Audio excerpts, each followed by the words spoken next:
Hi everyone, I've got this week's installment of our weekly Q&A. As always, 5 questions from clients and prospects that I'm going to run by Pat here, and he has not heard these questions before. So let's get started. Do you have targets in mind to sell more 25 corn and make an initial sale on 25 beans? I always go off of both crop targets, not new crop. So new crop will follow for right now. Once we get into the growing season, it's a different story. So I'm looking at front month futures between 5 and 520 for old crop. And when we get those lows for old crop corn, I'll be making some new crop sales wherever the new crop price is at that time, as long as it's not at an unprofitable level. For beans, I want to see at least 11 in old crop, and if new crop is above that, that's fantastic. Okay, all right. With wheat stuck in a 30-cent range and the USDA are projecting an increase to world supply, what would it take to break past 580 and move higher? Normal weather concerns in the U.S., normal weather concerns in Russia, normal weather concerns in any major growing area. Because the price is so pathetically low, we should be able to get above $6 as sometime between now and harvest here in the U.S. Yeah, I keep hearing of dryness in Russia, and we have dryness here. It's been it seems like all the snow is on in the southern states instead of the plains in the Midwest, but that's still such a ways off. But yeah, that will actually be a true concern that will show up on the market. Yeah, one of the things that cracks me up is guys calling about drought concerns in the north. And I lived in Minnesota farmers last year calling about drought concerns, lack of snow last year. And all of a sudden we got all kinds of rains in April, we had flooding, and they had problems getting a crop in. You cannot have a drought affect crop production in the winter. Yeah. So we got a lot of weather ahead of us, a lot of time to make things better, a lot of times to see with normal risk being put into the market. Okay. This one says, since China buys most of their soybeans from Brazil, what's the significance of Argentina? It takes away, well, first of all, China's buying the beans of anybody takes away a lot of world supply, so it's a good thing. So less world supply because China's buying a lot of beans is a good thing.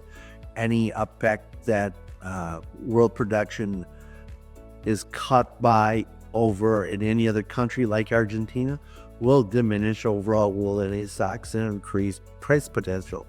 It's just a world supply and demand number, any stock number, and Argentina is not the biggest producer of soybeans, and yes, a great crop in Brazil can offset that.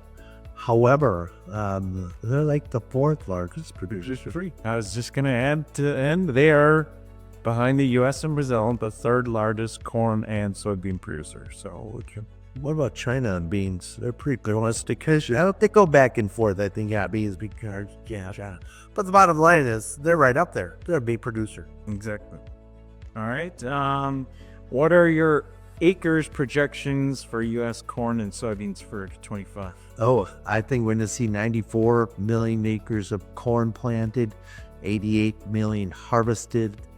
I think beans will drop to 86 million and 85 harvested, based on historic numbers and trends that we have seen in the past. 2 years ago, we were at 94.6 million acres of corn planted. I think we get close to that by around 94 million. Okay. All right. And finally, what's your prediction for Trump tariffs? Few or none, a large number of moderate tariffs, or a full-on trade war with multiple 25% plus tariffs? And then it'll be selective tariffs. So some, but selective, be used as leverage to get what he wants. The Colombian situation is a perfect example. Don't accept the criminals we're sending back to Colombia, and we will put a 25% tariff on coffee. And within an hour, they were accepting those flights. So I think he's going to use it as a hammer. When he has to use them, he'll use them. I think there'll be some general tariffs down across the board. I don't know if you realize it, but in the early 1900s, we only had 3% of government income coming from income tax, and vast majority came from tariffs. We have totally flipped that. I think it's flipped a little bit bad with outer Trump. Instead of these massive trade war inducing 25%, smaller ones, which have been floated around lately, because he does seem serious about wanting to get rid of federal income tax. So Yes. but that would mean maybe smaller tariffs spread around. Yes. And that's holding back the really severe ones for things like take back your People. Yes. I agree. Okay, good. All right, well, that's all for this week. From both of us, thank you, and I will see you next time. Have a good week.